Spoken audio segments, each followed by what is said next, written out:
Greetings, my name is JC. And I'm Ian. And this is the Gamer's Gaiden. In this episode, we're going to be talking about something that used to be a thing that really isn't anymore, and that's Game Shark, Game Genie, and other sort of like cheats in video games. You don't really see them that often, especially devices that allow you to cheat in video games, so we figured we would talk a little bit about the devices. Let's get into it. To start off, what I figured we would state is what's interesting about this is the acceptance of these products has always kind of been a gray line. Yeah. And I found that really interesting because really to some people using like a Game Genie or Shark is kind of like accepting defeat, really. Like you're just not good enough to beat, let's say, Mega Man, and you had to use the Game Genie to be able to beat it, to use the unlimited like life code, for example. Well, and almost the age groups really was kind of the big deciding factor, because I know when I was much younger, right, and someone had a Game Genie, it was like, oh man, that guy has a Game Genie. Like, let's go to his house and we'll play games with codes and it'll be amazing. Yeah. But then as you get a little bit older and it's like, oh, I've got a Game Shark, it's like, oh. I remember my older cousin also being kind of like frowning down upon like us using Game Genie codes on the Nintendo games that we couldn't beat, and he was like, oh well, like shouldn't you just get good at the game? And we're like, I guess, but to each their own. And it's just kind of interesting that there is a huge paradigm between players who just have fun with it, or players who just rely on it too much, and players who just won't even look at the products. And it's kind of always been that way, and I kind of feel that it's kind of still the same way in a little bit of sense. So let's get into some of the different topics, though. And so let's go into kind of two schools of thought on how they're used with people who use them, though. And really, there's kind of one where it's actually using cheats and similar functionality in order just to sort of like get the job done, or just to, give yourself those unlimited lives, or just being able to get unlimited ammo in a game that would be like something that matters. And the other is kind of where it's just sort of pre-existing codes in the games that don't necessarily cheat for you, but they allow you to maybe select a certain level, or allow you to change it to a different difficulty, which is a weird thing to say, but in some of the older games where these products, like around the Nintendo era where Game Genie was a thing, and the Super Nintendo and Genesis era, where those weren't necessarily features of a lot of the games. For example, Sonic the Hedgehog doesn't have a difficulty setting in it. But if a Sonic game... and it doesn't have a save feature either. And it doesn't have a save feature right? either. Or a password. Or a level. You just have password, to like... Yeah. So, I mean, and again, like, it kind of goes back to that original point where, like, some of these were, I guess, acceptable. Yeah, exactly. exactly. Like, even the people who would frown on you for cheating at a game would be like, oh, well, I'm going to use this level select code because I don't want to have to go through all the, 6 stages that I've already finished to Sonic, and then I had to go to my ants for whatever. Yeah, especially since a lot of the times with console games anyway, the standard de facto was you would have 3 lives and 2 continues. Yep. And for a game like Contra, for example, where like Contra's a pretty hard game unless you play those types of games or you've gotten good at Contra games. And I would say a lot of gamers are pretty bad at that series. And the thing is that if you make it to level 5 and there's 8 levels, it's really time consuming for that player who just really wants to play through the game to have to make it to level 5 with potentially not using a continue, so that they can see the new content constantly die there, use up all their continues, and then maybe make it to level 6, right? Yeah. And just having to constantly go through that 2-hour game over and over 10, 20, 30 times can get really frustrating for players. And I remember like whenever I would come and play these types of games, especially like beat 'em ups and stuff like that, I would use a level select code in order to get to the level that I've gotten to, just so that I can learn the new enemy patterns or what the boss pattern is, just so that I can actually beat the game with the 3 lives and 2 continues like default starting position. Yeah, you might be able to get more lives and more continues in the game like you can in a lot of them, but looking at a game that's designed today, as you said, it's sort of more acceptable, and those are kind of features that are in the games now anyway. You have auto saves and level selects and stuff like that, or it's just designed to like allow you to save it at the end of a level, or some of the games have them, like the Castlevania games. Some of the Castlevania games gave you sort of like a level select password where you'd be able to like come up to the level that you would come up to, but you wouldn't necessarily have your gear, for example. Yeah. Which is kind of the same thing too. So you can kind of see how some of the things that these products were initially used for were essentially kind of, like you said, acceptable as things go for the general gaming masses, and they were sort of implemented as features in the different games. But it was the things like the, unlimited ammo, or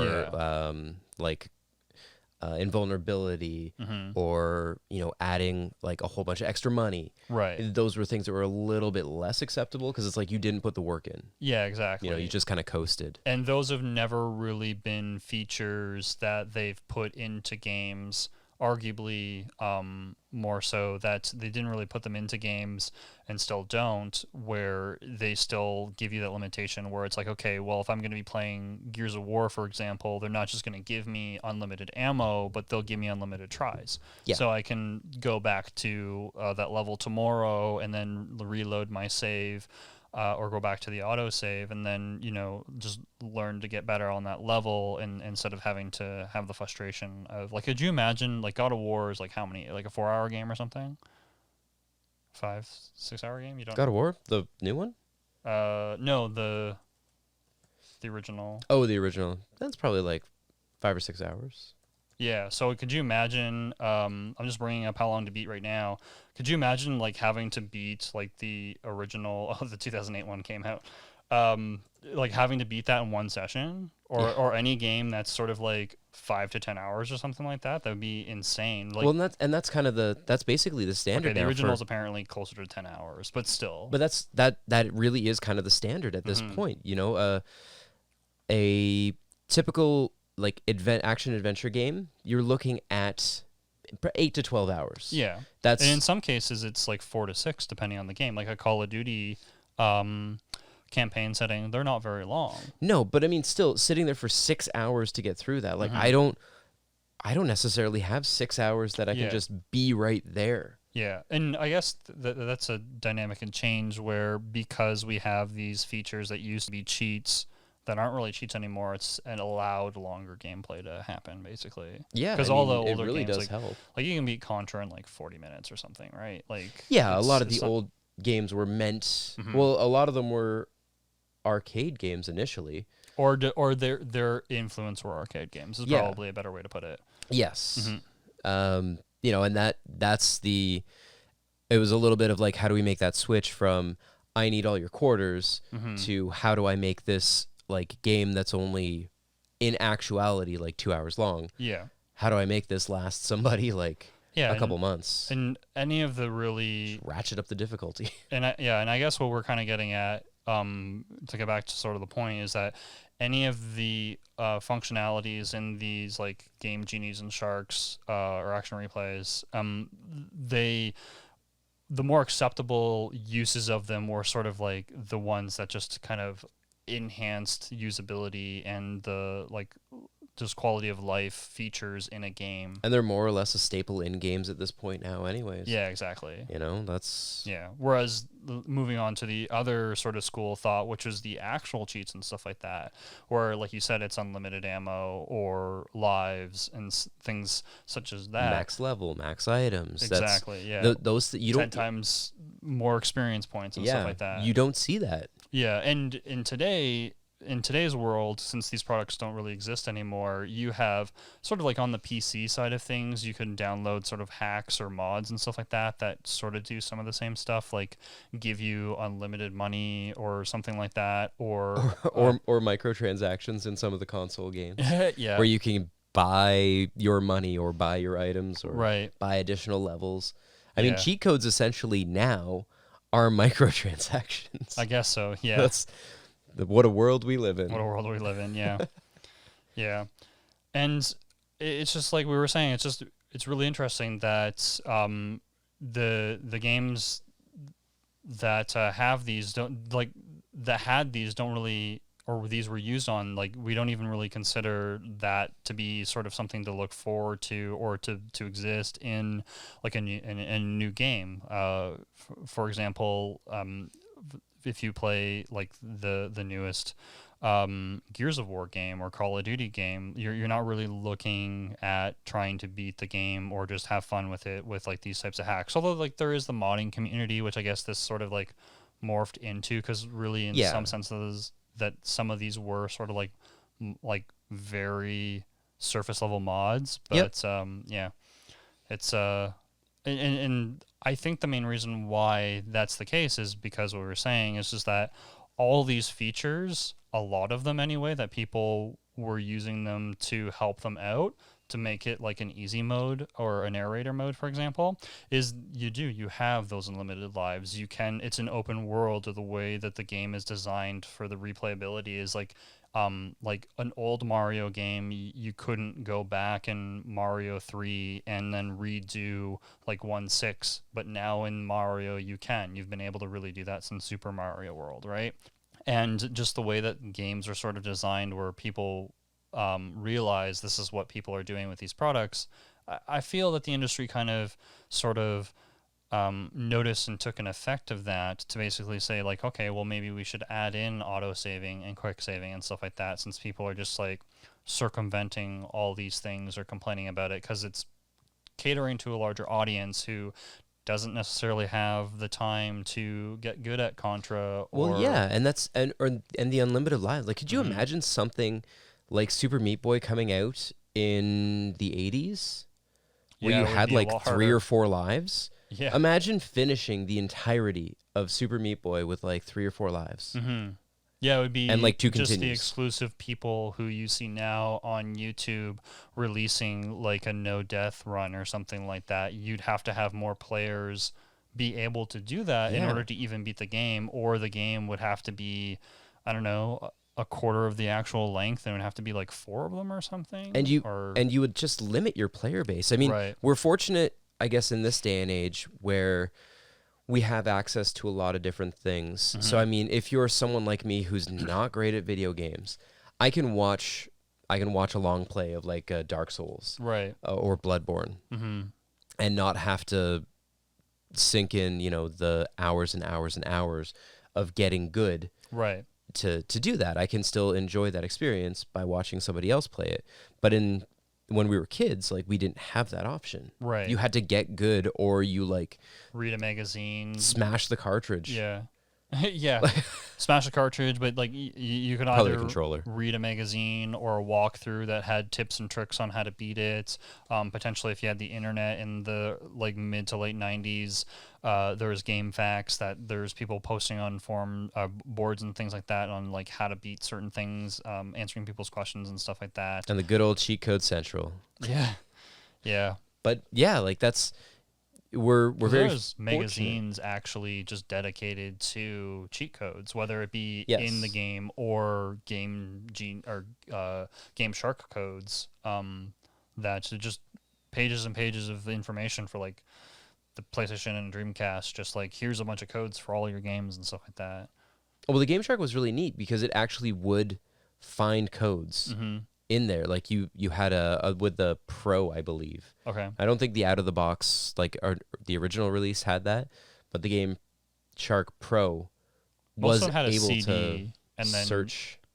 It would actually search the game and see like code options that were in there. Yeah, I know that was a feature with some of them, but yeah, and generally you'd have like a library of a bunch of codes too, and you could.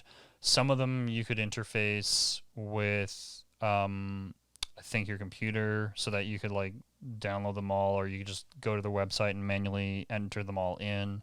Instead of having to like use the on-screen keyboard to enter like a 14 or 16 character code. Yeah, code. it was just just insane. Like I know some of them are really complex. Like the Final Fantasy VII debug mode code is like 30 characters or 20 characters or something. I don't actually know how long it is, but I remember it was a lot longer than the old Game Genie codes. That's for sure. Well, there's one that we're going to talk in a little bit of length about later, but it's like 100 lines. Yeah, that you have to enter. 100 lines of code. That's insane. Yeah. Yeah, but these products also did give games new life, and what was interesting is, like, for example, you might have beaten Mario Brothers 1, and then you probably may never have gone back to that game, like, unless you really enjoyed it. And the thing is, you could do cool things like alter gravity, or just like make double the amount of like Goombas appear, and just like weird sort of different codes that, and those are just examples, but just weird sort of codes that sort of changed how the game played, and then just have fun with it, and just kind of generally have a laugh with it. Whether you're just kind of playing it for replayability, or just giving new life in the product because you're bored with it. And I just found that was an interesting aspect of it as well. Well, yeah, like this, I really think that things like the Game Shark and the Pro Action Replay, like they kind of really started the like modding community, especially with console gamers, because not everybody had a PC back in the day. Yeah, especially in the Game Shark era, which is like PlayStation 1 onwards, the code started getting a lot more complex, because before it was really just like inserting like false values into the functions of the game and stuff like that to give you like extra lives, or go to a certain level or something like that, or make damage work in a different way. And then like this would unlock different aspects in the game and actually like do something to it. Well, yeah, like you were saying, that you could get to a debug room in Final Fantasy VII, so you could see all these like things. Yeah. Like that's nuts. Yeah, it adds in so much functionality, and it basically gives you I don't know, kind of like a front end hacking. Yeah, almost something simple hacking for sure. Let's go into some examples of where we use these as a kid, for where we use different products in order to sort of like cheat in the game, or we use the Game Shark or Genie a lot. And Ian, do you want to start with your first example? I guess so. I'm probably gonna get shamed a lot here, but when I played through Final Fantasy VII for my first time as a kid, I'd recently got a Game Shark. Right. And 7 was, we've talked about this before, it was probably the first RPG that I like seriously played. Right.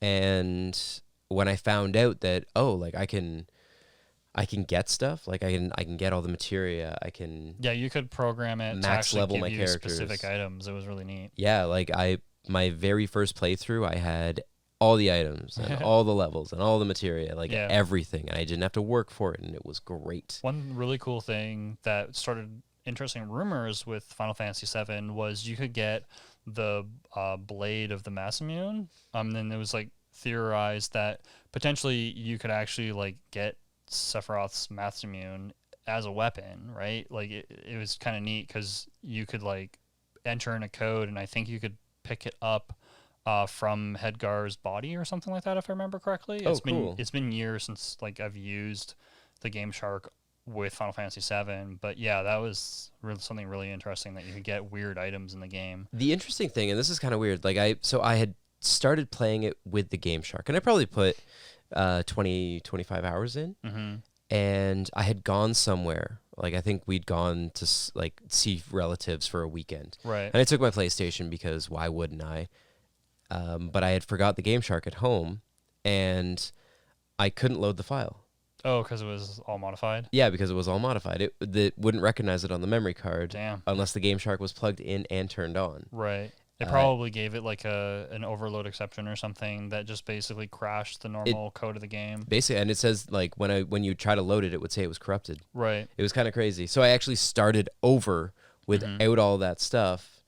Yeah. Like it was kind of crazy. Right. And then playing through it again recently on the Switch, when I didn't have all those things. They don't have those things now. I had a very different experience with the game. Right. But no, it was the first time I finished Final Fantasy VII, I cheated my way through. Fair enough. But whatever. Don't shame me, JC. So one of the earliest examples that I can remember using game Genie with was Nintendo games. And the one game that comes to mind with that is Operation Wolf. I really love that game. To me, it was just kind of like G.I. Joe, the game. Even though there was actually a G.I. Joe game. But anyway. That wasn't very G.I. Joe. Yeah. So I couldn't beat this game. I don't think I've actually legitimately ever beaten this game to this date. Probably to... Gotta fix it. Yeah, maybe I'll go back to it and try and beat it. But I'll watch. I try and do this now after like haven't been played the game. You for just like like 15 years, and I just through blast it. through the whole game. You're like, wow, I don't even know like, what's why wrong. did I find this hard? Anyway, so Operation Wolf, I could make it to the second last level, and I could never. You only had so many lives and so many continues, and I don't think you could increase your continues if I can remember correctly. So if you ever did bad in some of the earlier levels, then you were just kind of if you could potentially just like, I know I need to continue for this one section. Like that's the feeling that you had with some of these older games. Was it not? That was an arcade port, wasn't it? Yeah, it was an arcade port. Yeah, there you go. That game They was just want to actually, suck your quarters. Yeah, this game was actually on a lot of ports for consoles and computers, actually.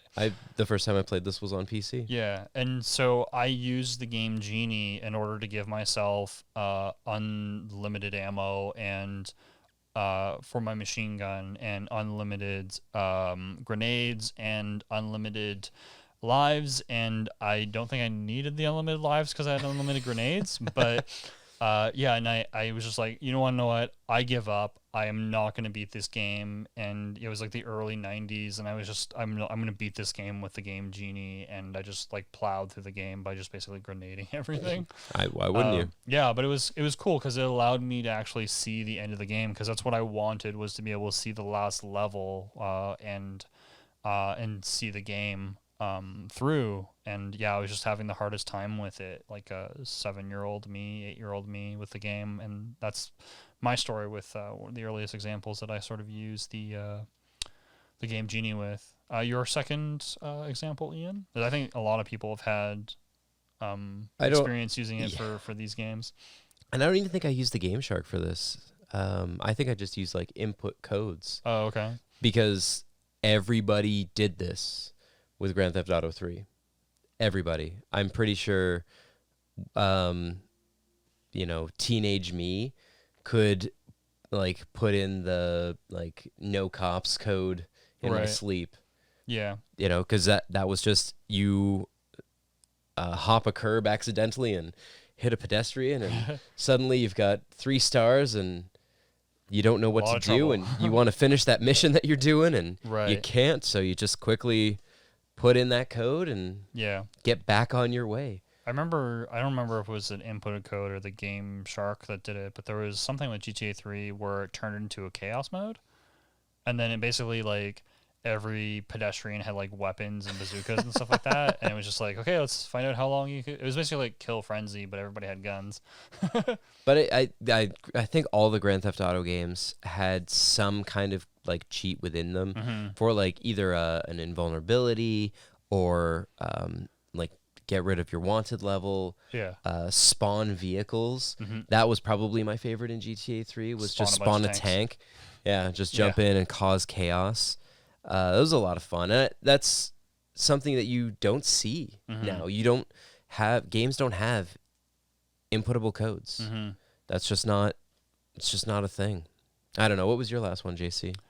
Also a Nintendo game. I had some massive troubles with some of these Nintendo games, but Ghostbusters for the NES. That was a really bad game, anyways. I don't think it was that bad. The PC was better. Okay, maybe it's a little bit better on the PC. It looks a little bit better, but the Nintendo game is not. I enjoyed it, but for the longest time, I've never actually beaten this game either, and I've only beaten it with a Game Genie. And the final boss, whenever you're fighting Gozer, it's just the Ghostbusters kind of like crossing the streams, and you're shooting energon bolts at Plasma. Plasma bolts at the Stay Puft Marshmallow Man, and I just could never beat it. It's a proton beam. That's what it is. Okay. I'm sorry. That's okay.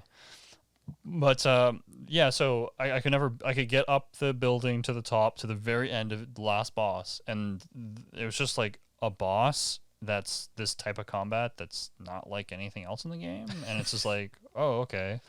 And so I just could never beat it, so I used the game Genie to beat it. And I think whenever I ended up doing that, and I just basically, set the game aside, and I might play it just for fun, just for memory's sake every now and then. But I don't really go back to this game anymore because like I've now beaten it, so to speak. Now we didn't really talk about this beforehand, but if you beat it with codes, do you consider that you've completed that? No, I personally don't. No, eh? Okay. Yeah.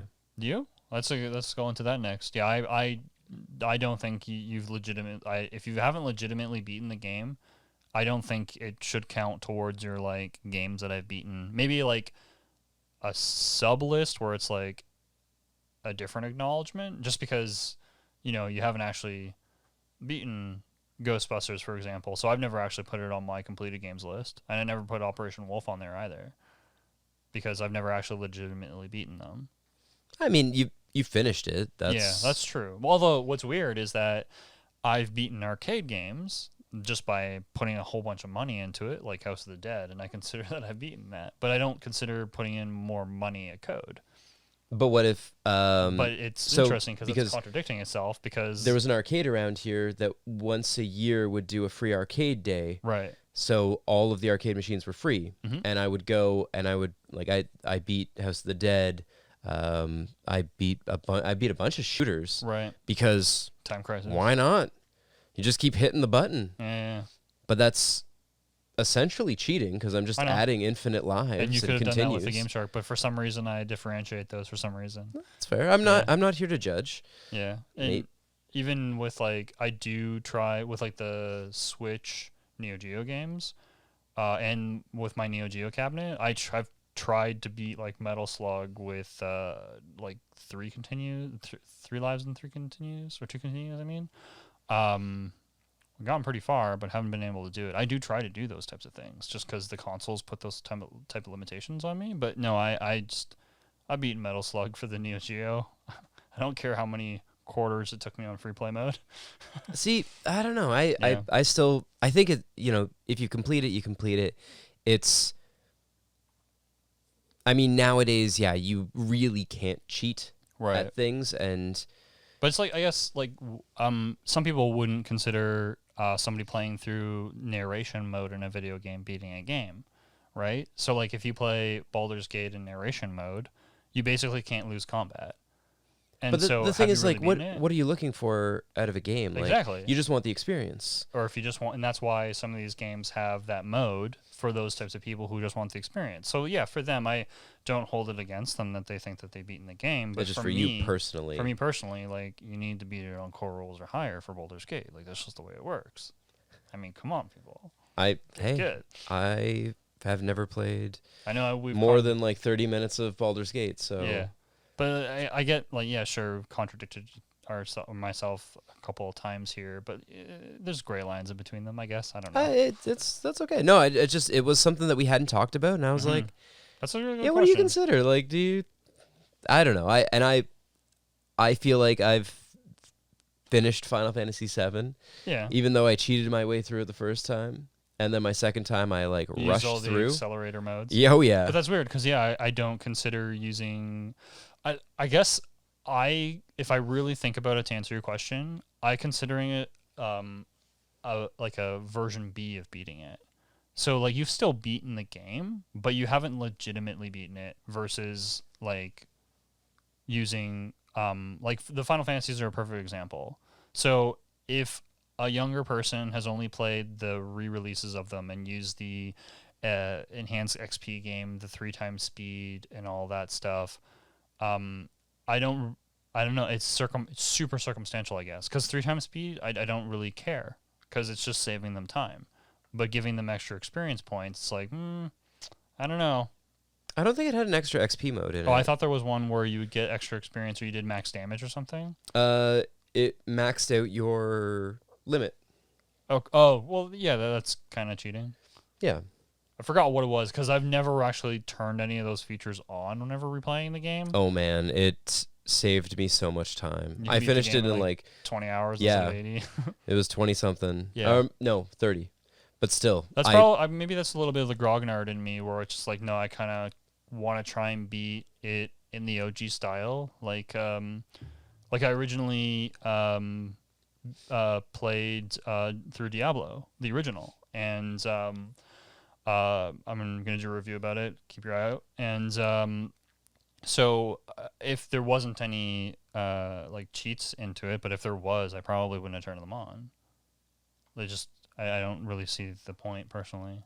I guess like if I'm playing through something for the first time now, yeah, I won't. I mean, I sunk 40 odd hours into Death Stranding recently. Right. I put 90 hours into Fire Emblem. Right. Not too long ago either. Mm-hmm. And in both of those, and I mean, this is kind of leading into another point. Like, yeah, I guess I cheated in the sense that I used exploits within the game. Right. So with Death Stranding, I would take routes that I probably wasn't supposed to take a vehicle on. But Sure. I would cheese my way around that mountain. That's I would say totally different. I think most people would say that's different though, because that's not actually like modifying the game itself for your gain. That's just using an exploit or using a feature that wasn't really intended for that purpose, right? I mean, which is kind of what we're talking about. Or even with Fire Emblem, where you have X amount of battle points sure to do combat. Okay. Except there's always a free option. And you can grind that free option. Okay. So I probably spent 10 hours just grinding the free option but that's to just like power max out my leveling in stats. Wizardry or Might and Magic, right? Like This is like power leveling in an old RPG like Wizardry and Might and Magic, right? Like it's an available feature for you to do. The game designers knew that was in there. Yeah, it's not like they knew that you could do it. Mm-hmm. Yeah, it's anyway. We probably shouldn't go too deep down that rabbit hole because it is a little bit of a different topic. It is and it isn't. I mean, it's kind of really the only way we can cheat at things at this point. Yeah, I guess that's the point. You know, you can't with this like constant perpetual online world that we have. You can't do it. Right. You know, unless you're using mods. Yeah, like I remember playing Diablo 2, my first time through. Yeah, I played through with nothing because I didn't know that there was things that existed. And then I started playing online locally or I direct connecting with some friends. And they're like, hey, here's this program so you can make items. You can adjust their stats. You can give it what you want. Nice. Go out there and do whatever. And it's just like, this is crazy. Right.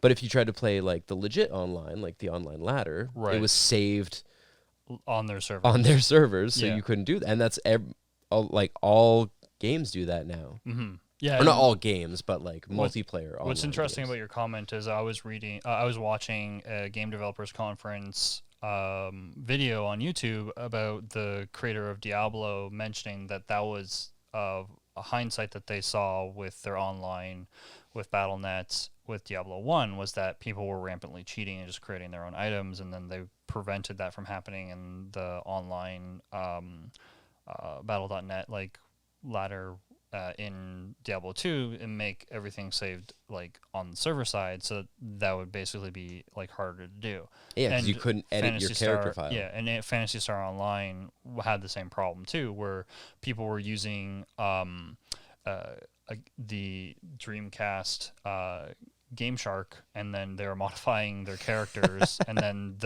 I think Volume 2 moved their characters or put some cheat prevention software into it to try and like combat that, because it was locally saved on their memory card, and it's kind of always kind of had that problem. You can just modify their characters in Phantasy Star Online, but yeah, and that's, you watch some videos and people have like max stats and max items and stuff like that. It's like, how did it's you like do that? You cheated. You didn't actually beat this game. Yeah. Anyway, let's go into some locked and hidden content that these types of products have actually revealed. Yeah, because that was one of the big things that we really got out of the Game Shark, Right. specifically because it would you could get access to the code. Yeah, especially with that product being far more complex. And I hinted at it earlier. Yep.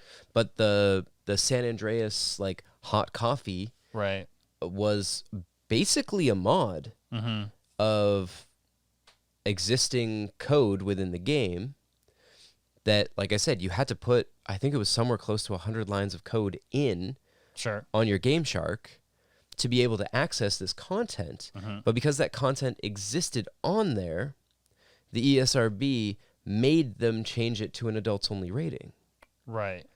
And suddenly it wasn't available. Like, you couldn't go into a store for like a week to pick up a copy of GTA San Andreas because of like retailers not selling these adult-only games, which is fair. I mean, Right. just go to Steam, I guess. But yeah, like there was a lot of work that went into A, finding this, and B, making it accessible to players. Right. Which, I mean, whatever. It's a little dating mini game where you get to have consensual adult relations That's one way to put it. with your partner, and yeah, And they made it a minigame. and they made it a mini game. Yep. And because of that, you got an adults only rating, which is even more. Anyways, that is a whole other point. But the fact that this existed within the game, you would never have known otherwise. People Right. found a way to make it playable, and then shared that. Yeah. Yeah. Just was really interesting. And another example of this is in the Super Nintendo and Genesis era, a lot of games had sort of the soundstage that you could go through in the options menu, and you could listen to all of the soundtracks of the games and the sound effects of the games. And I always thought that this was really cool, but not all games actually had this. And in some games, you could actually put in the game Genie for the Genesis and Super Nintendo, and you could actually play the music in them and sort of like unlock that, Which is super which cool. is Like kinda cool. nowadays, you can just you can pull up a YouTube video and Yeah, exactly. listen to that song. But some of these songs were great. We did a whole episode on game music. Yeah. And I'm sure we'll do another one in the future at some point, because there's a lot of really good music, especially within these old games. A lot of tracks that a lot of like effort and love go into Yeah. to make these like almost like amazing pieces of music that are totally lost because you're paying way more attention to the level itself Yeah. than actually just the song. Where sometimes you get that like little bit and you're like, oh man, like that song is kind of cool, but I got to really pay attention to this level. It'd be nice to be able to just like Listen to the song. Yeah, and that's something that I used to do with some of the old games that I had, because I really like music and gaming music. But yeah, and a last thing for this, like sort of locked and hidden content, my absolute favorite thing with it is just whenever it enables you to play with a debug mode. Some of them are actually enabled in the cartridges themselves just by like input command, but if it wasn't in there that way, then you could, if it still existed in the released cartridge, then you'd be able to do this with like almost any game that still had it in the code still. And like Sonic was a good example where you could basically Sonic would be a spin ball and you could go anywhere in the level and then just actually see the level and how it's designed. Which is really cool because Yeah. you tend to go through Sonic levels really quickly. pretty quickly. But is it so cool just to see like how it was designed and stuff like that? And you could actually change them and then make it so that you could drop in enemies into the level and then drop in rings and then just put it into playable mode, and then you could go ahead and play it, which is really neat. And probably one of the most famous debug modes, in my opinion anyway, would be the Final Fantasy VII debug mode, which we referenced to before, which is really neat because you could see hidden dialogues in the game that just weren't used. and then you could like open up certain like scenes and just a lot of different things. If you're a fan of Final Fantasy and you've never really looked at the debug mode of the game, there's been a lot of rumors that have sort of been like Aerith being able to be resurrected, which is not true. There's been a lot of rumors that have sort of spawned from this debug mode, but there's a lot of interesting things that are true about the debug mode that like I spent hours. I didn't have a Game Shark for the PlayStation, but my one friend did, and I borrowed it from him just to use it for the debug mode. That it was so fascinating and interesting being able to go through its available features and stuff like that. Yeah, so that was cool. Yeah. So let's finish off by going over our favorite cheat codes and Game Shark or Genie codes. I'll start. My favorite cheat code in a game is E equals MC squared trooper. So this is a cheat code in Age of Empires where you would, in the chat console, type in E equals MC squared trooper, and it would give you this like futuristic sniper unit that if he wasn't moving would change into a tree that units wouldn't notice, and then you can move him around, and he basically had a gun essentially, and it was just kind of funny because in a game that was just arrows and clubs. Yeah, exactly. I just found this really entertaining because like if you got mad at the level because you couldn't beat it, you could just spawn a bunch of these and then just walk in and effectively kill everybody and win, or you can use other commands just to like destroy the civilization, but this was just more fun. It was. Or if you're playing online, there's actually a checkbox enabled whether you could and you would be able to enable codes and disable codes because all these codes are on Microsoft's actual page, if I recall correctly. You could just, they told you what they were. And so, or if they weren't, then they were readily available almost everywhere on the internet. As soon as you said this one, I was like, oh yeah, I remember using that. And so it was really funny if the host didn't turn off cheat codes, and it would warn you that somebody used a cheat code. But if you typed a lot in the all chat and then people just stopped reading it and you typed in E equals MC square trooper in there right away, they might not have noticed. So then you'd have a few trees and then you just move them to their base and you'd be like, where the hell are my guys going? And you just like pew pew with your little sniper dude. It was really funny. Yeah, because cheats ruin that game online, so you'd always disable them. But anyway, that was my favorite cheat code. What's your favorite cheat code? IDKFA. Okay. In Doom. That was, I mean, all of the codes in Doom, the original Doom, had ID at the start of them. Yeah. So this was ID, keys, firearms, armor. And it would just max anywhere you want. Max your armor, give you all the keys for the level, and give you all of the guns with max ammo. Right. There wouldn't be unlimited ammo, though. Nope, just max. Yeah, just max. Which, I mean, is super helpful anyway. Oh, absolutely. Like, just being able to, throw out a couple BFG rounds in the beginning levels. I mean... Get wrecked. Arguably, you could do more damage to yourself with the BFG. You could, yeah. Whoops, that's a wall. But, when I started playing Doom, I didn't know about any of these, and as soon as I think I saw it in a Game Pro, there was this. It was IDKFA and IDDQD, which was the invulnerability. Okay. So put that on, put the invulnerability on, get your weapons, and then you don't have to worry about the BFG. Awesome. And there was a no clip as well, which was kind of cool. It would let you walk through the walls? Yeah, explore fully explore the levels, find all the hidden rooms and stuff. Fair enough. That was kind of cool. I can't remember what that one was, but I to this day remember IDKFA. Actually, my wife sent me a message a few months ago because she was doing some trivia thing and was like, "Hey, what's the weapon code for Doom?" And I was like, IDKFA. Cool. I can never forget it.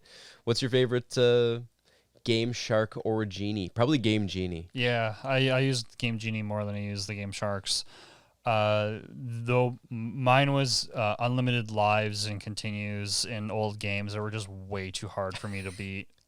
Both my examples of me using these as a kid were because I just couldn't beat the games, and it was I found it really frustrating as a kid, a game being far too hard, that it just yeah, so this product for me, what it did was enable me to beat games that I just couldn't beat. Maybe one of these years I should try and go back to some of those games and see if I can beat them now, since I'm not like 7 or 8. But yeah, You don't have those 7 or 8-year-old reflexes, though. You're an old man. Your response time in the toilet. sure, if you say so. I don't know. I don't know if that's something I necessarily lose if I have kept it up all these years. I guess that's true. Yeah, you have kept it up and improved it over these years. Yeah, but yeah, that's my favorite cheat code. So there's a lot of them, but anything that gives me unlimited lives and continues, always fun. Yours? So in Metal Gear Solid, you could get a whole bunch of like different items by doing different things in the game. Like you have to do like specific things within specific time frames, and that's really cool. But what we used to do was there was a Game Shark code to give you all of the items. Right. So I don't know if you remember or if you remember the very first section. So you take the elevator up, and then you're in this little like snow field with a couple buildings. There's some guards around, and we would use that code to get all of the items and all of the weapons, and we would just mess with the guards. Okay. So you'd sneak up on, you'd use the like active camo suit. Okay. To like sneak up on a guard and like put the C4 on his butt, and then wait for him to wander away, and then blow him up. Use the like homing or controlled rockets. Okay. Like fire one of those, and then like track down guards. Yeah. So we wouldn't like. I never used it to finish the game. Like I finished the game normally, Right. but I would use. This gave it like new playability for you. Yeah, like we would honestly just sit down and play that first little section for hours, just like finding interesting ways to mess with the guards. Cool. With all of the different items that you could potentially get in the game. So Nice. it really did. It gave us new life to a game that doesn't have like a. It doesn't have like a post-game mode where you can just like mess around. Yeah, for sure. I mean, the Metal Gear Solid was pretty linear, and it was pretty business with its story. Yeah. Whereas this was like just fun, Mhm. and it's probably my best memories of Metal Gear, and it's probably why I think so highly of it. Right. Was we had so much fun, just doing dumb things with the guards. That's cool. So. Well, as Yeah. we said earlier, that is something that these products did allow you to do, is give the game new life, and that's really neat. Yeah, because those are things that you wouldn't really do. I mean, you had the option to go back, Right. but late in the game, why would you? Right. You want to be... Just keep on going. Yeah, because the story's that way, man. Cool. So yeah, that's our thoughts on the sort of Game Genie Shark and cheating in video games and codes and things like that. Hope you enjoyed. Let us know down in the comments what your favorite code is in the comments down below. Yeah, for what game? Mm-hmm. And did you use it to finish the game? Yeah. Let us know. Thanks for joining, and we'll see you in the next episode.